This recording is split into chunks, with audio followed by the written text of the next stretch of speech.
We believe this is the very beginning of the market. Under 1% of the vehicles are electric vehicles on the road, but the fact is it's growing at probably 20 to 25% a year. As the automakers introduce more models, and they're talking about introducing dozens more each year, that will expand the market dramatically. I'm Bruce Allen. I manage the Canadian Tire Gas Plus network, which is a network of 300 stations that support the Canadian Tire stores and family of stores across Canada. We decided to put EV chargers into our sites really on the first step because there is a small need and growing need, but really it's to learn.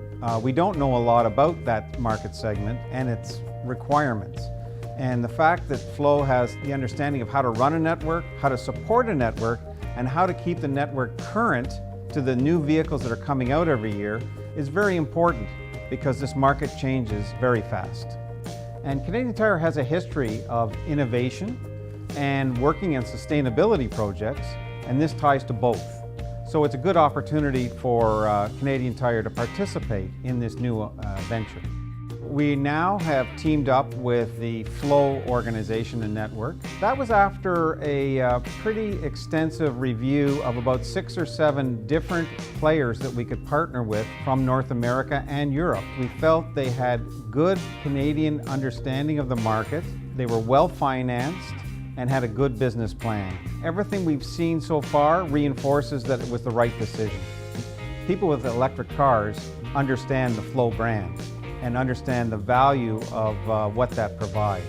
So us teaming with someone who has recognition was very positive for Canadian Tire.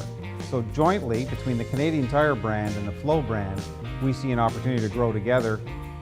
The fact that FLO has a bilingual call center that can support all these outlets and charging centers is very important to the drivers, therefore it's important to us.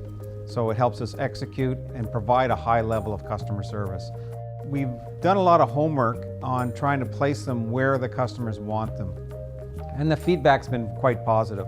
It'll take time to build, but once the word gets out, everybody's using their smartphone to figure out where the locations are. I think they'll get a lot of use and it'll be doing nothing but grow.